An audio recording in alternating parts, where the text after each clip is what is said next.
Welcome to Lessons for Life, the Monday night live stream. On our screen, we have John in the middle, and over on the right, as I look at it, I never know if it's left or right as people are watching. Welcome, Elaine.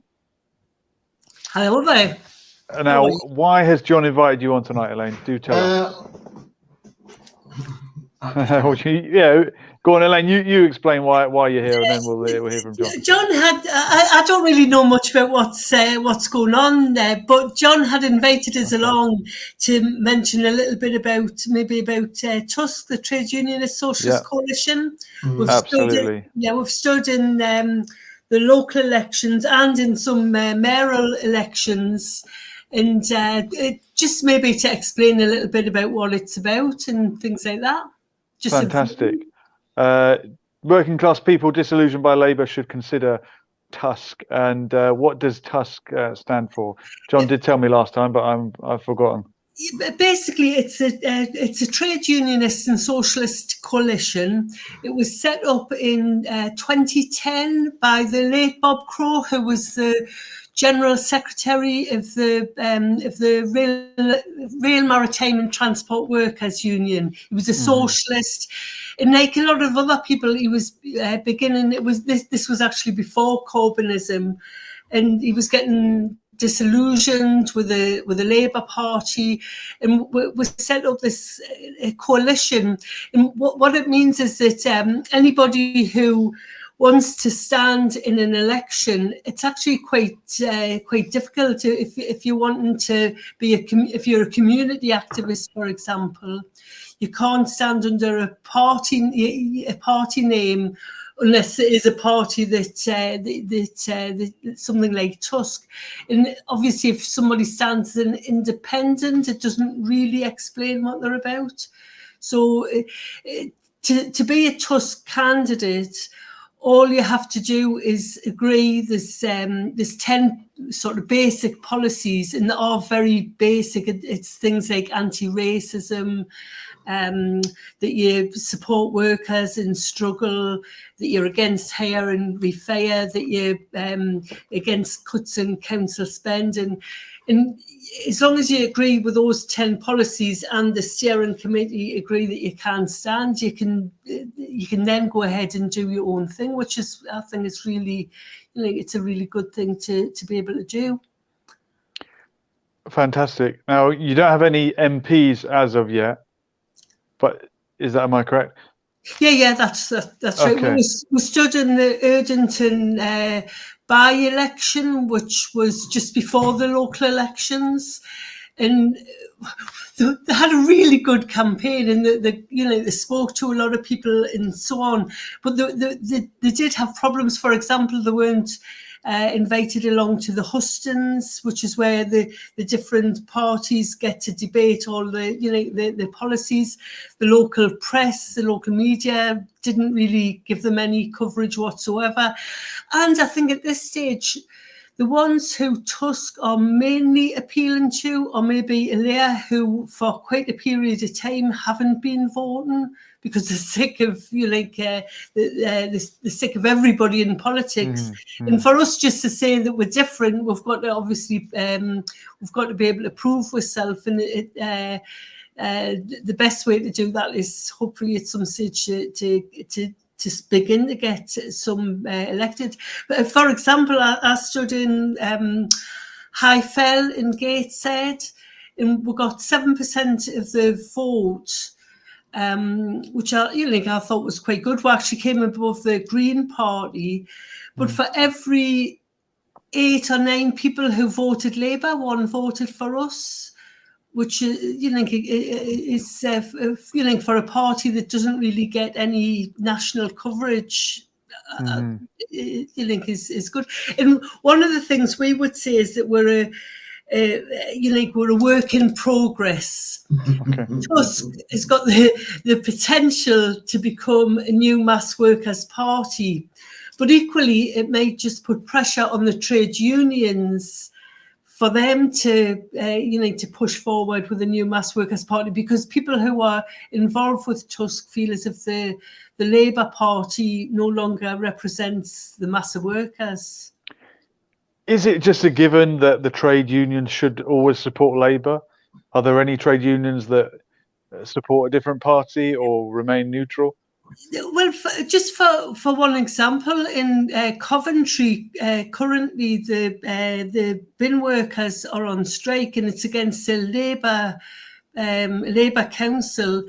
The Labour Council are, according to Unite, the trade union, they've forked out something like £3 million in order to break the strike.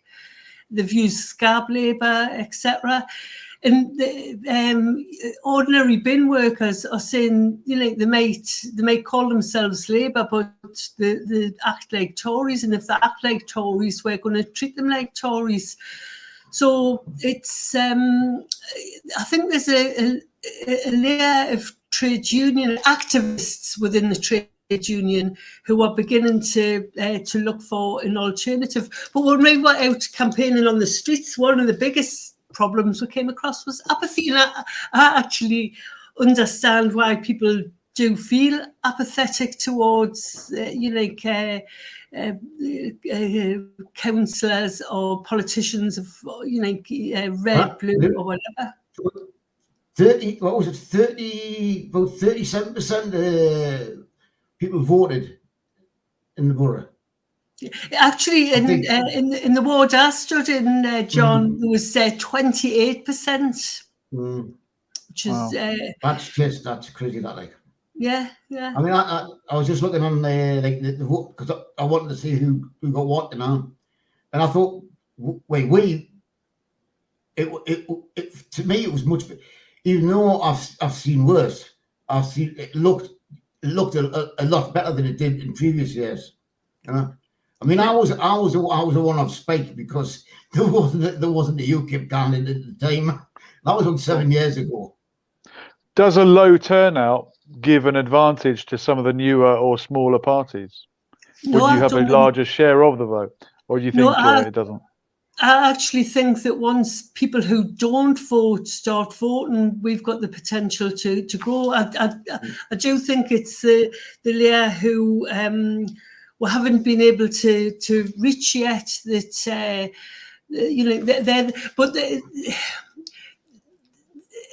That the best way to sort of to come across them is if you get involved in local community campaigns and different things like that. Just turning up once every year when there's an election, that doesn't really it doesn't really cut it. You've got to try to get into community campaigns, etc. I found it like sort of like when I was fighting the council for my daughter's disabilities and our respite centres and that. Tusk was an amazing thing because they actually just got people together. I phoned Norman up. I'm not sure to say the Norman or Lorraine. Ilian. Lorraine's my sister-in-law, and I keep getting the two confused. And it was like literally the next day, and we had like banners, we had placards, we had, it's a massive picture. And I seen it the other day when I was looking through something, and I actually and I put it online and I shared it. I don't know if you've seen it, Ian. What I shared outside the council offices, the one from the Socialist Party newsletter.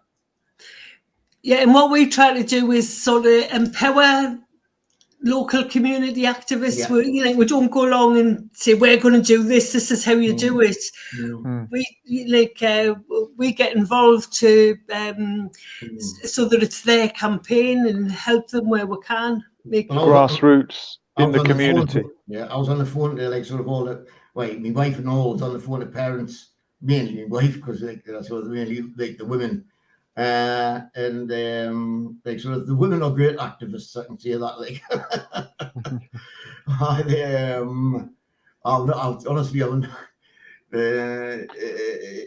what makes a good activist, John? What do you need to be a good activist? What are the criteria? Annoyed with just what's going on, and it's just But my problem is I keep getting rang off the council. Like when I jump on them, I can't hold back, and I just get rang for like sort of losing my temper. I'm an aggressive parent. I'm not an aggressive parent. I just don't like getting messed about. Of course. Getting told a pack of lies, like every time like it's somebody comes out to talk to you, and it's a different story every time. I mean, the tales that they tell were just ridiculous. Yeah, and one of the things we would always say is, don't get angry, get organised, and then you can definitely make a big difference. Mm-hmm. And how organised is Tusk throughout the UK? Have you got branches in other parts of England? Are there any in Scotland? Scotland is drifting away. The UK is about to break up, as we know. Yeah. What are your thoughts on that? There's we've got it's such it isn't branches because it's an umbrella organisation. The RMT, the Railway Workers Union that I was talking about, that's the biggest component part. But then there's other sort of parties who are involved. So both myself and John are both Socialist Party members, so we're involved through the Socialist Party. But then there's others that are involved as well. And what is a Socialist Party member? We're doing our campaigning throughout the year, but then we're always raising the idea that about Tusk. And then if we come across any like I say, any parents who are involved in a campaign, maybe against a school closure, a closure of a swimming pool, library or whatever, would say to them, well, why not stand as a Tusk candidate? And we're all organised in Scotland, in Wales as well. Unfortunately, I don't have a breakdown yet of all the different votes. That's right. No, at this stage, our votes are very modest. We're not going to pretend that our votes are bigger than they are. But actually, when I first stood as a candidate, and this was a lot of years ago, and it wasn't under Tusk at that stage. It was as a Social Party member, so it was the Socialist Party that I stood under. And at that stage, the Labour vote, it was almost like they used to weigh them in. There used to be thousands and thousands of Labour votes. This time round in High Fell, which, like I say, that's where I stood, the Labour Party got around 900 votes. Like I say, it used to be thousands. And this is people who... In a Labour heartland, they're losing it. Yeah. Yeah, and they used to say on Tyneside, if you put a donkey with a red rosette, people would vote for it. That was always derogatory towards class people.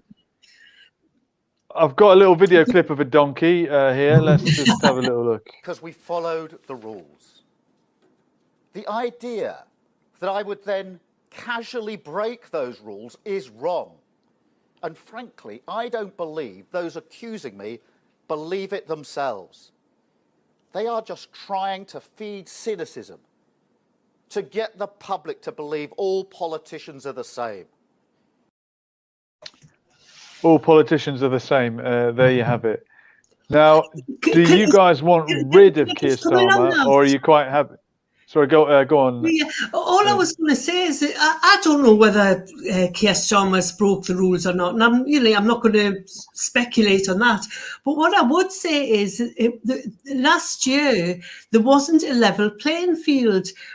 We stood as Tusk last year, and because we couldn't afford an office, we couldn't meet up like that.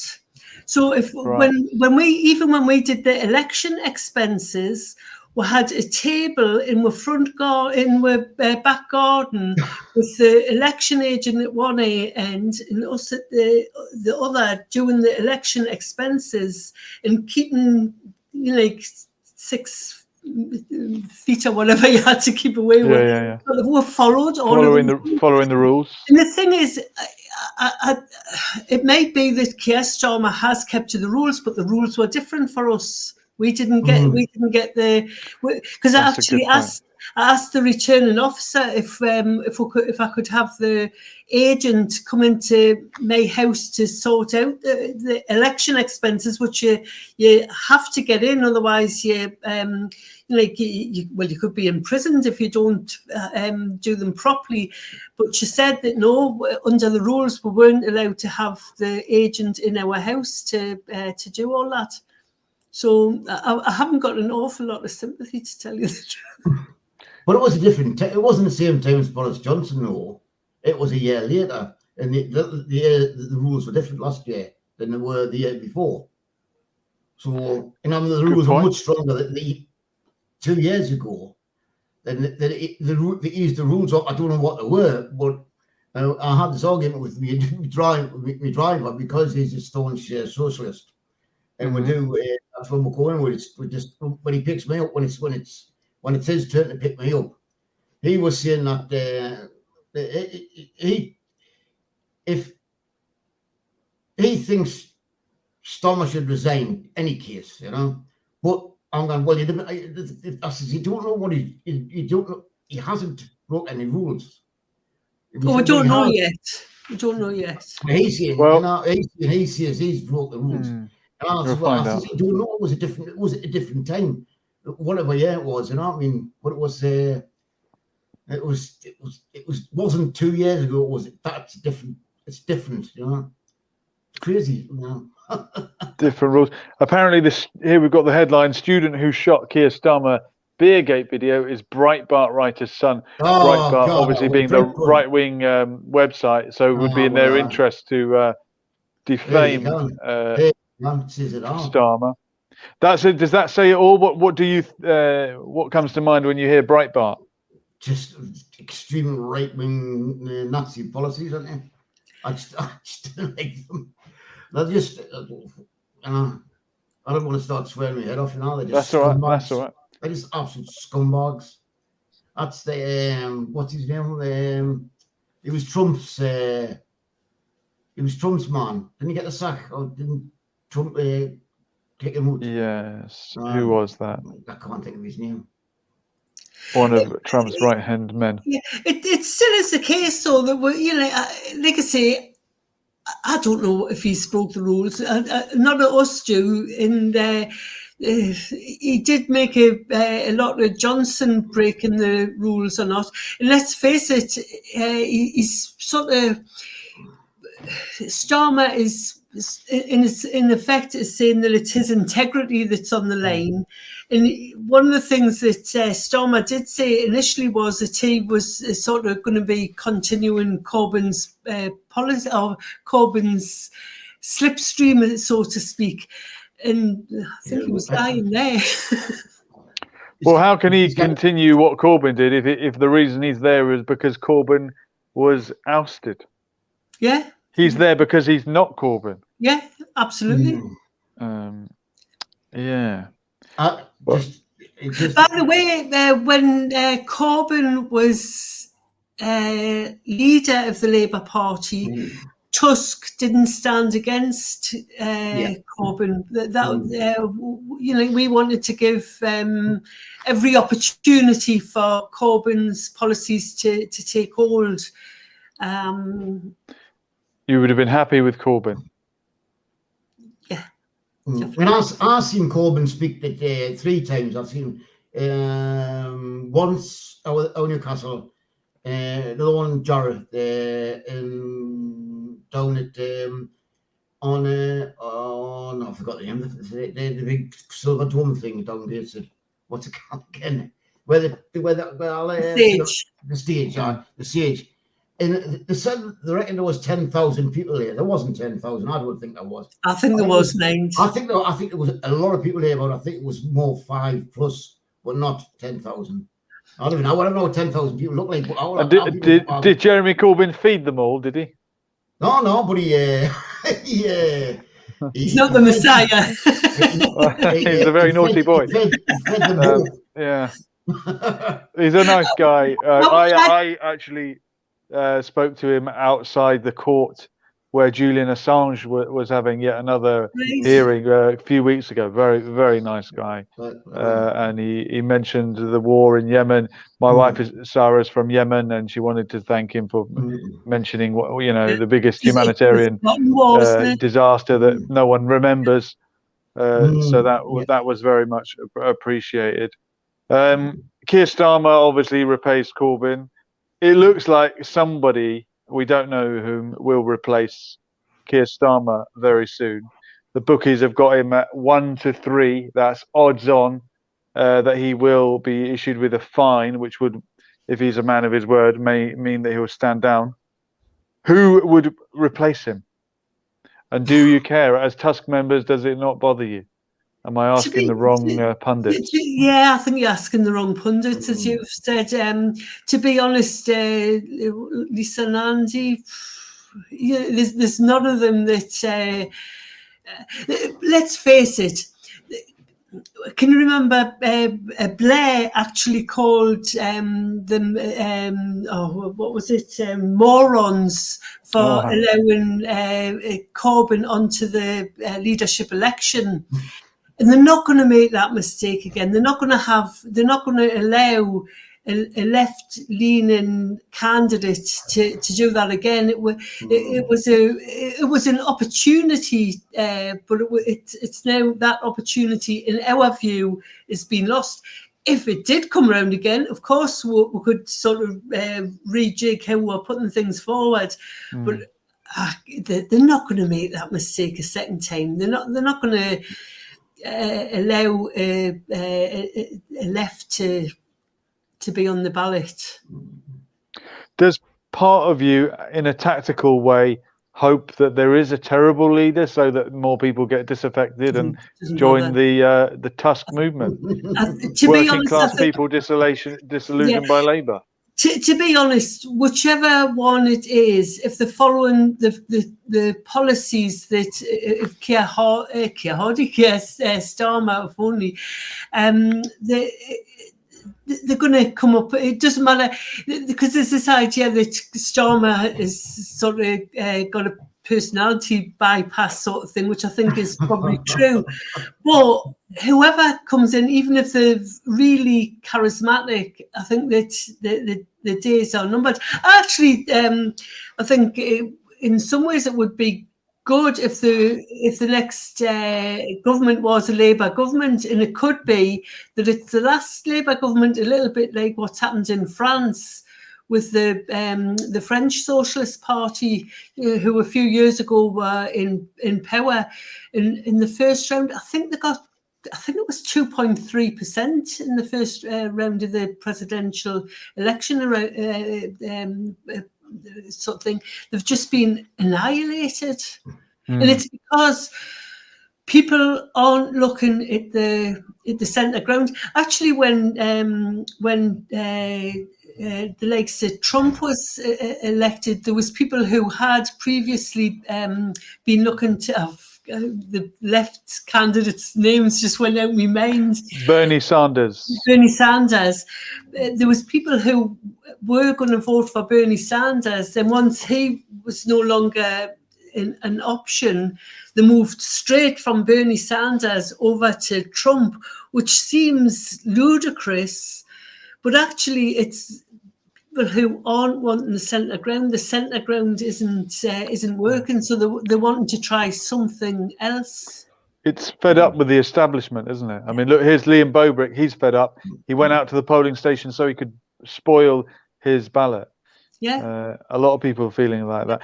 So is that better than staying at home? Is that showing somebody that, look, I'm here, I exist, and I'm not happy, rather than just letting it happen? Yeah, I think if there isn't a candidate who fits into what you're putting forward, I've spoiled ballot papers before. In fact, I've almost wrote mini dissertations on them. I was spoiled ballot papers. I noticed also at the EU referendum when that was, it was something like there was about 29,000 spoiled ballots. Really? And it was and 28, I think about 28% of people didn't vote. It was, I mean, fair enough, a massive turnout for it, for the EU referendum. We're still, when you think about it, 28% didn't vote. And with that, you know, that obviously that 29,000 is not a great deal of spotted votes, but like it was like the 27 or 28% of people who didn't vote. And there was somebody was on about I can't remember what it was. Should it be made? Should voting be made mandatory? It is in Australia, I believe. Not sure how I feel about that. Yeah, I'm sort of with you there. Let's have somebody worthwhile voting for. Exactly. Yeah, that should be mandatory. Decent candidates. Then you spoil the ballot, don't you? That's right. Here's a short clip. I think it's from Sky News. We might have something to reflect on here. Let's have a look. In particular, in the all-important Council of Wandsworth in London, which they've held since 1978, a historic and symbolic loss, and in the last hour, the Council of Westminster. That's the first time the Conservatives have lost that seat to the Labour Party since it was created back in 1964. So clearly, we are seeing some worrying signs for the Conservative Party. They had previously expressed concerns over low turnout, at the fact that the party wouldn't perhaps perform so well in this election. Concerning times for the Tories, and they mentioned a low turnout there, but there's always a low turnout for the local elections, isn't there? The thing is, I think the local elections have never had the numbers that people who go out for the general election. But on the other hand, it is spiraling down over, and you know, certainly the Labour vote amongst all that is fraying. And actually, I was talking to somebody about the vote in London, which the Labour vote in London has obviously sort of went up, but the Socialist Party member who I was talking to, and they were saying really in London, the Labour Party is now the party of the middle classes. And it's seen as such. It's so where do the working class turn? I mean, you're going to say Tusk, but in practice, where have they been turning? Are they not voting? Yeah, at this stage, I would say that they're not voting, definitely. And you know, for us, it's a hard nut to crack. But what else do you do other than try to put forward an alternative? That's right. Here's the breakdown of gains and losses. PC, what does that stand for? Who would that be? PC. Plaid Cymru. Plaid Cymru, well done. Give that man a prize. John. That's the Welsh nationalists. Yeah. They've made a marginal gain. SNP going strong. Greens. Others have lost out, although that doesn't really give much of a breakdown. And Lib Dems and Labour are increasing. That's what we'd expect at this stage, isn't it? We're a long way off from a general election. When's the soonest we could have a general election? 2025? It's got to be by January 2025. It'll probably be in 24. But now they've got fixed term elections, but they've never actually went the full fixed term since the fixed term bill has went through Parliament. So it doesn't really came in. Yeah. Okay. Let's just one more clip I want to show you from across the water. Not sure how interested we will be. John might, as he has some Irish heritage. Elaine, perhaps you do too. I don't know. But let's have a look. Today, we have met with the British Secretary of State. I've spoken with the Taoiseach. I'll be engaging with other party leaders. And my message is clear. As Democrats, the DUP, but also the British government, must accept and respect the democratic outcome of this election. Brinkmanship will not be tolerated where the north of Ireland becomes collateral damage in a game of chicken with the European Commission. The responsibility for finding solutions to the protocol to make its smooth implementation lie with Boris Johnson and the EU. Sinn Féin is now the biggest party in the 6 counties. John, Elaine, would you be sad to see the north of Ireland leave the UK and become part of a united Ireland? Or are you like me, you can't wait? To be honest, we've got to. There's a right to self-determination. We've got to, allow the people of Ireland, but Ireland, obviously, I mean, I was around when during the Troubles, so it's not straightforward. Definitely. Of course, whatever happens, we want a peaceful transition or a peaceful status quo, however you like it. But Northern Ireland almost might as well, in terms of politics, be outside the UK, because there's no Conservatives or Labour seats or Lib Dem constituencies there. It's all their own local parties and their own politics. The issues of the day are completely alien to the general mainland British public. Arguments about languages on signs and people marching up and down the street with orange uniforms on doesn't make sense to English people. I don't know how you feel about it. Well, I was in Prestwick, Scotland, the respite centre, I would say, for the kids, because we don't have cancer, like I said.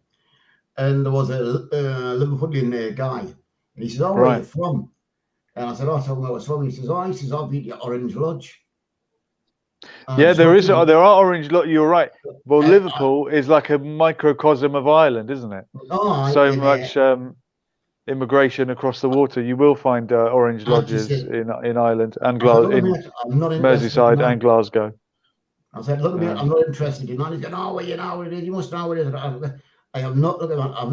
I'm talking right. I'm not interested in talking with that, And you're non-sectarian. I admire that. I just. That's the only way to be. Absolutely. You put a football shirt on, whichever, and I haven't got a clue which side's which.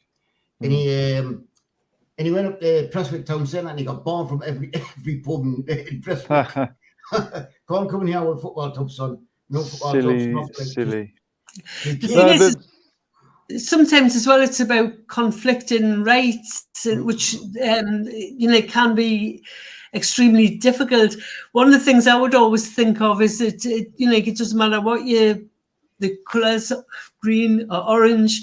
If you've got bosses who are exploiting you, it's bosses who are exploiting you. That's where we've got to try and sort of work across the sectarian divide, which I think a lot of young people in Ireland, would certainly go along with. When you think back, all it was, it was just in the beginning, in the early 70s, it was, they were marching for equal rights. That's right. That's right. The right to vote. One man, one woman, one vote. The right for equal pay, the right for jobs, and that's all they wanted. They wanted jobs. They wanted, because back then, if you went for a job and you were a Catholic, you didn't get it.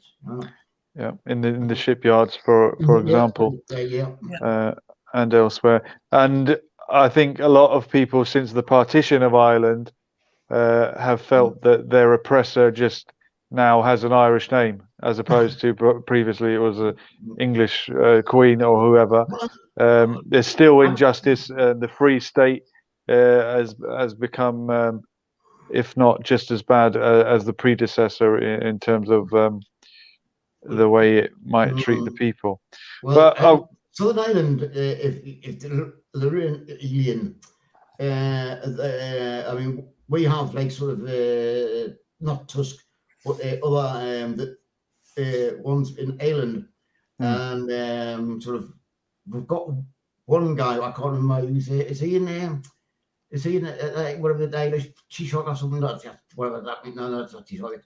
The Doyle. The Doyle is their husband. Yeah. See, not that one guy, and he really is on.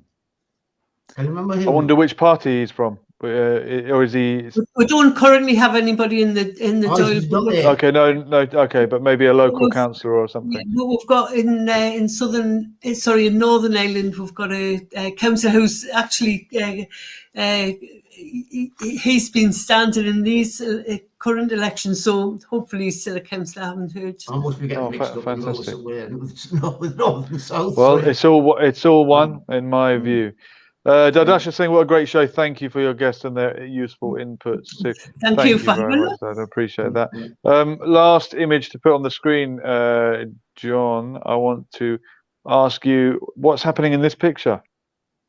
Oh, the book, some bookshop had they couldn't afford the rent, so the people all got together.